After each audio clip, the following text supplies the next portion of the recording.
Hi friends, तुमच्या सर्वांचं स्वाद रेसिपीमध्ये अगदी खूप खूप मनापासून स्वागत करते। आज आपण साबुदाण्याचे पापड करणार आहोत। जो पापड आहे त्याच्या दुप्पट तो फुलून होतो आणि सगळ्यात महत्त्वाचं म्हणजे याला कोणत्याही प्रकारची गुंतागुंत झंझट नाहीये। फार झटपट होतात, कमी साहित्यात होतात, पण चवीला एकदम सुपर डुपर लागतात। सो आता इथं मी साबुदाणा घेतलाय छोटावाला अर्धा कप। तर तो आपल्याला रेग्युलर आपण साबुदाणा भिजवतो त्या पद्धतीने स्वच्छ आधी धुवून घ्यायचा आणि त्यानंतर तो रात्रभर भिजवायचा आहे। सगळ्यात महत्त्वाचं म्हणजे तो रात्रभर भिजवायचा आहे। साबुदाण्याच्या वर थोडंसं पाणी आहे, तुम्ही बघू शकता, एवढंच पाणी मी ओतलेलं आहे। आता नेक्स्ट डेला आपला साबुदाणा छान असा फुललेला आहे, छान भिजलेला आहे। तुम्हाला मी दाखवते, अगदी त्याचा मेल्ट होतोय, तो आपण कुस्करला की बारीक होतोय। आता यामध्ये चवीपुरतं मीठ घालायचं आणि रेड चिली फ्लेक्स थोडंसं तिखट वाटावं आणि दिसायलाही छान दिसतं म्हणून मी रेड चिली फ्लेक्स घातले। घाला किंवा न घाला, अगदी हे सर्व ऑप्शनल आहे। सर्वात महत्त्वाचं म्हणजे मीठ घाला।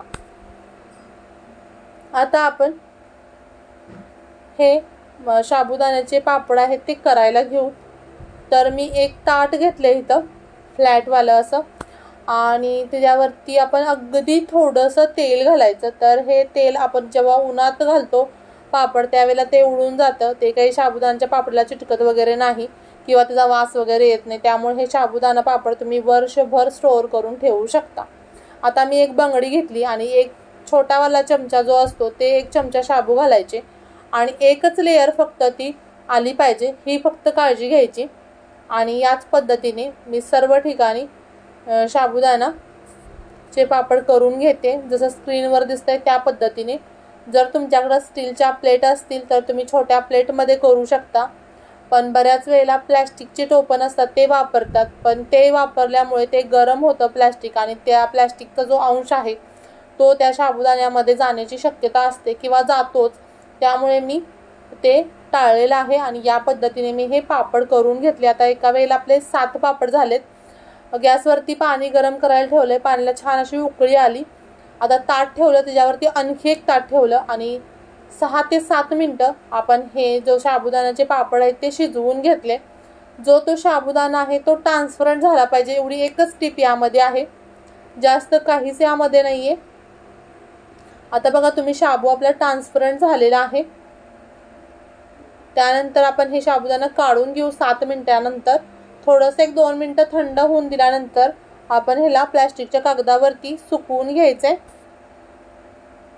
तर मी प्लॅस्टिकचा कागद खाली हंतरलेला आहे आणि एखादी उलतानी वगैरे घ्यायची किंवा एखादा चाकू घ्यायचा आणि त्याच्या मदतीने हे पापड त्या प्लॅस्टिकच्या कागदावरती पसरवून ठेवायचे। आणि 1 दिवसाचं फक्त तुम्ही ऊन दिलं तरी सुद्धा पुरेसं होतं।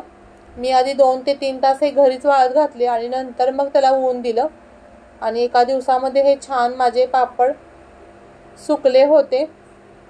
मग दुसऱ्या दिवशी फक्त 1 तासभराचं ऊन द्यायचं, कारण कुठं जर ओलावा त्या पापडामध्ये असेल तर ते मग खराब होण्याची शक्यता असते।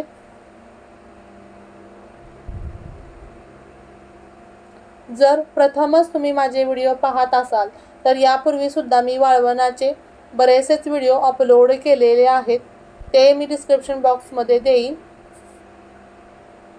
आणखी कोणत्या प्रकारच्या रेसिपी पाहायला तुम्हाला आवडतील त्यासाठी कमेंट्स बॉक्समध्ये कमेंट्स करायला विसरू नका। आता हे सर्व पापड आपण अशा पद्धतीने पसरवून घेतले। आता आपण हे वाळल्यानंतर कसे दिसतात ते बघूया।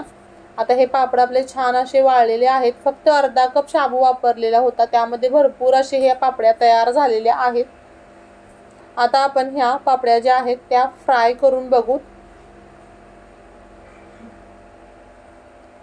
कढईमध्ये तेल गरम करायला मी ठेवलेलं आहे।